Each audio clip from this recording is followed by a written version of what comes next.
La ministre déléguée auprès du ministre des Solidarités et de la Santé, chargée de l'autonomie, Madame Brigitte Bourguignon, Monsieur le Président du Conseil départemental de la Loire, cher Georges Ziegler, cher Maurice Renat, Monsieur le Secrétaire général de Senior Autonomie et vice-président de l'AIMV, cher Alain Poulet, Mesdames et Messieurs les intervenants aux différentes tables rondes, Mesdames et Messieurs qui nous suivez via le site de Défi Autonomie, Mesdames et Messieurs, bonjour.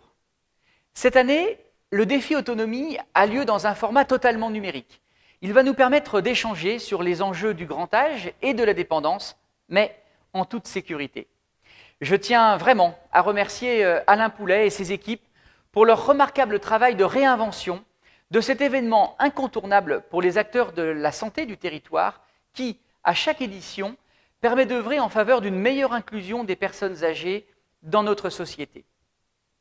Le sujet de la dépendance doit être abordé débarrassé de ses poncifs ou de sa connotation, parce qu'il est incontestable que nous vivons plus vieux et en meilleure santé. Ainsi, la part des personnes âgées va croître progressivement et mathématiquement dans notre population globale. Et cette évolution démographique profonde va s'accompagner de nouveaux besoins et de nouvelles demandes que nous devons anticiper. Cette évolution structurelle a encore été illustrée récemment par le rapport rendu par Dominique Libaud, dont je tiens une nouvelle fois à saluer la pertinence, remis en mars 2019 à Madame la ministre Agnès Buzyn. Un rapport complet qui a pour vocation d'inspirer la rédaction du projet de loi Grand Âge et Autonomie, annoncé il y a peu par le Président de la République, comme une réponse globale extraordinairement ambitieuse, et j'y reviendrai. La crise sanitaire de la Covid-19 a bouleversé nos vies et continue de faire de trop nombreuses victimes, sa circulation demeurant trop importante à tout point de vue. Il ne faut pas relâcher nos efforts et demeurer extrêmement vigilants quant au respect des gestes barrières et notamment de l'impératif d'aération régulière des pièces, seule manière pour triompher collectivement et durablement du virus. Ce virus, qui concerne bien sûr l'ensemble de la population, menace particulièrement nos citoyens les plus fragiles, et parmi eux, les personnes âgées. Ainsi, la Covid-19 nous rappelle avec force la nécessité de s'engager dans l'adaptation de notre société au grand âge et à la dépendance. Nous devons nous inscrire dans la société de la longévité, dont l'objectif premier est de faciliter concrètement la vie des seniors et de leur entourage. Il s'agit d'un changement de paradigme important, mais essentiel, qui doit permettre de combler de nombreux retards aujourd'hui révélés avec une clarté éblouissante par la crise actuelle. Depuis plus de 6 ans maintenant, Saint-Étienne est l'une des grandes villes les plus dynamiques, s'agissant des multiples enjeux du vieillissement, et se veut exemplaire pour inspirer d'autres villes. Sous mon impulsion, et conformément à ma volonté ferme d'inscrire la ville dans la société de la longévité, toutes les dimensions de la vie quotidienne ont fait l'objet de réflexions. Les loisirs, le logement, les activités physiques ou encore le lien avec les autres générations. L'obtention du label Ville inclusive et durable de l'UNESCO nous impose d'aller toujours plus loin et de retenir les initiatives innovantes pour les seniors. En ce sens, je citerai l'importance du Conseil consultatif des seniors qui permet à ses membres de participer à la vie citoyenne en garantissant que la ville est à l'écoute de leurs besoins. Notre participation active au réseau Ville Amie des aînés, rejoint en 2016, la construction d'une cité des aînés avec la Mutualité française, ou encore tous les projets lancés en matière de prévention, Saint-Étienne ayant pris part dernièrement au Cap Forme Senior pour les encourager à pratiquer régulièrement un sport. La ville peut compter sur de nombreux partenaires qui sont force de proposition pour renforcer l'efficacité et la qualité des initiatives déployées. En effet, la société de la longévité implique les collectivités territoriales, mais également l'ensemble des parties prenantes du domaine de la santé qui apportent leur capacité à innover et leur connaissance remarquable des besoins des personnes âgées. La collectivité a cette charge de rassembler et de créer des espaces de rencontre afin de faire émerger les meilleures propositions. Parmi ces partenaires figure le Gérontopôle Auvergne-Rhône-Alpes, établissement régional qui fédère tous les acteurs pour favoriser l'innovation, expérimenter des solutions et développer de nouvelles activités médico-socio-économiques. fondée par la ville de Saint-Étienne, le CHU de Saint-Étienne, la Mutualité française, la Caisse nationale de la sécurité sociale, l'Université Jean Monnet. Il a vocation à répondre aux enjeux de la transition démographique. Sa stratégie se décline autour de 4 axes: l'autonomie, l'innovation, la formation et la recherche. De nombreuses actions concrètes ont par ailleurs été menées par cette structure, parmi lesquelles la mise en place d'une plateforme de repérage précoce et de prévention des fragilités de la personne âgée, la création d'un Living Lab, du bien vieillir, ou encore la constitution d'une chaire universitaire d'excellence santé des aînés. Comme je l'évoquais, la crise sanitaire menace nos personnes âgées et il a fallu rapidement prendre des mesures pour les protéger et prévenir au maximum les risques de transmission. C'est devenu une écrasante réalité pour toutes les collectivités territoriales. Saint-Étienne a agi dans le cadre de son plan communal de protection et de solidarité en considérant tous les aspects liés à la vie quotidienne des seniors.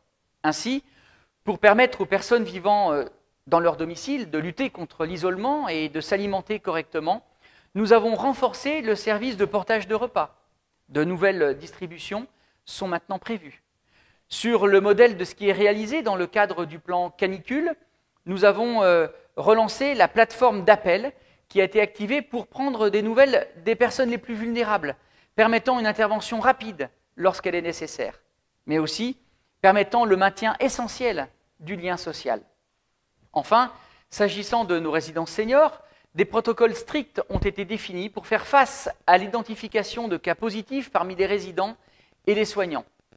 Tout a été mis en place pour maintenir les liens, malgré tout, entre les résidents et leurs familles, en consultation régulière des CVS et conformément à la demande du président de la République. Les visites dans les résidences, ne comptant pas de cas, elles, ont été réglementées pour réduire le plus possible le risque de propagation du virus.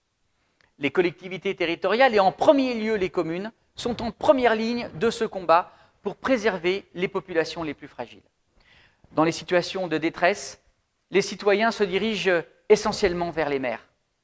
Les élus locaux ont été, malgré eux, les témoins privilégiés des dysfonctionnements de notre système de santé et de l'insuffisance des moyens mis à disposition pour traiter efficacement les urgences.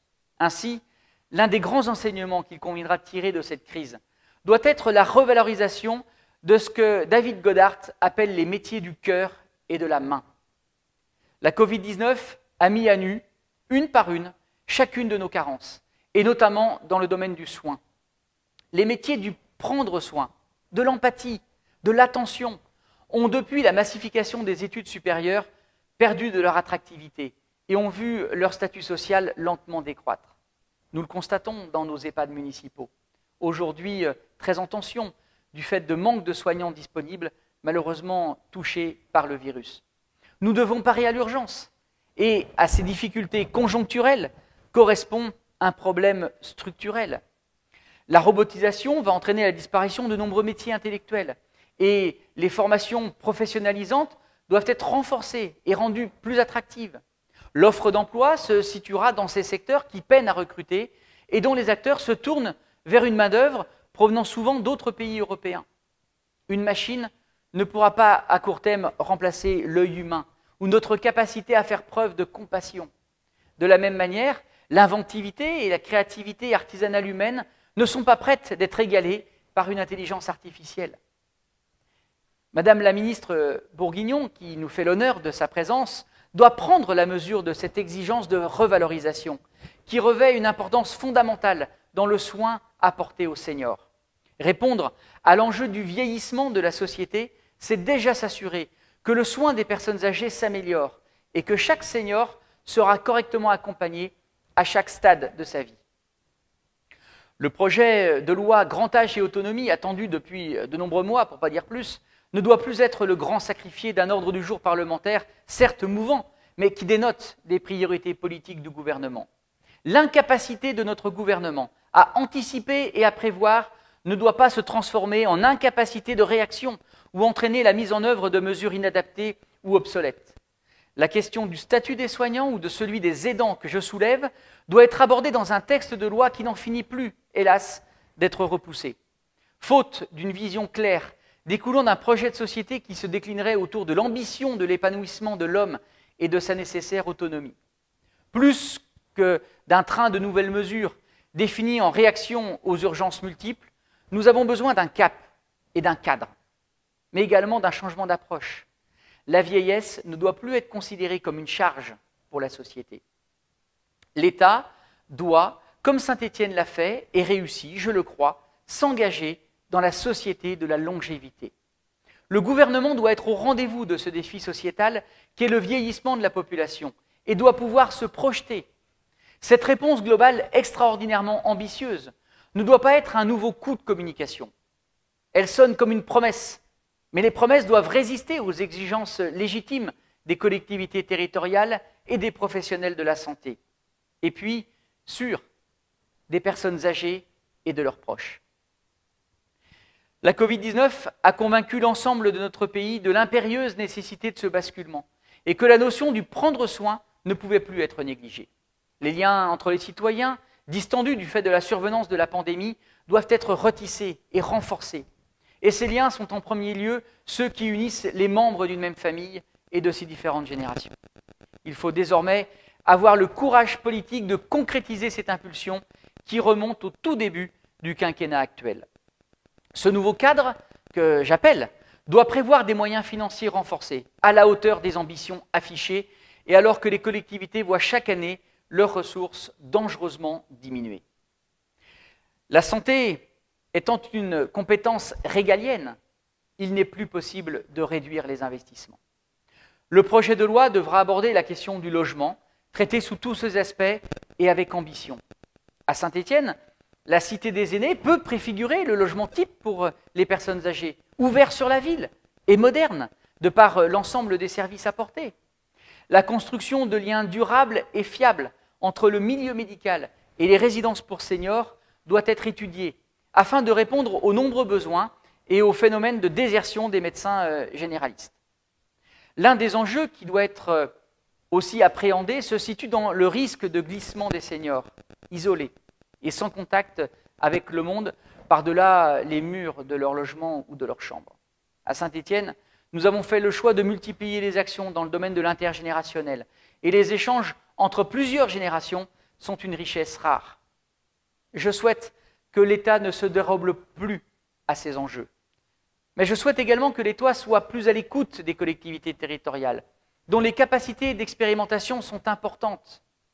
L'approche verticale qui prévaut dans le domaine de la santé n'est plus fondée et a vu ses nombreuses limites révélées dès le début de la crise sanitaire. Une intervention publique, générale et non ciblée est en incapacité d'épouser les spécificités locales. L'État doit opérer sa révolution copernicienne pour partir des besoins au niveau local et définir sa réponse. Les attentes sont fortes à l'égard de ce projet de loi, mais plus globalement à l'égard des politiques publiques de l'État dans le domaine du grand âge et de la dépendance, en particulier parce que trop peu a été fait depuis trop longtemps. Le gouvernement devra également répondre aux interrogations qui concernent le financement du cinquième risque, une augmentation de la pression fiscale pour les contribuables étant pour l'heure inenvisageable et inacceptable d'un point de vue de l'équité et de la juste contribution à l'impôt. Sachons collectivement tirer les meilleures conclusions de la crise sanitaire que nous traversons et espérons que l'adaptation de notre société au vieillissement redevienne une priorité au sein d'un projet de société humaniste. Saint-Étienne a beaucoup fait pour ses seniors et j'espère qu'elle sera inspirée pour faire émerger les meilleures initiatives permettant de vivre chaque âge de sa vie avec passion et avec plaisir.